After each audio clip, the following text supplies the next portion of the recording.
Vítajte v nebi každého kombajnistu. Zásobník s objemom až 18 000 litrov, záber až 13,8 metra a 790 koní pod kapotou.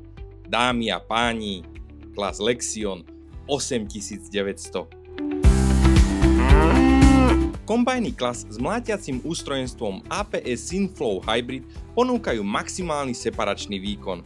Vďaka priamému toku materiálu je zaistené plynulé a efektívne mlátenie bez zbytočných strát. Motor kombajnu riadi inteligentná jednotka Dynamic Power, ktorá prispôsobuje výkon podľa aktuálneho zaťaženia a šetrí palivo. Vďaka pohonnej sústave dokážu kolesové verzie aj pásové verzie TerraTrack dosiahnuť rýchlosť až 40 km/h.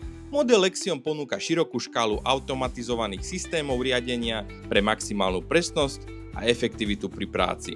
Napríklad taký GPS Pilot je satelitom riadený systém automatického navádzania, ktorý sa jednoducho aktivuje pomocou multifunkčnej páky a presne vedie stroj po poli, a to bez ohľadu na svetelné podmienky. Kľúčovým prvkom obsluhy je terminál CMIS 1200 s brilantným 12-palcovým displejom a intuitívnym ovládaním, ktorý umožňuje nielen riadenie GPS, ale aj mapovanie výnosov, správu zákaziek a mnoho ďalšieho.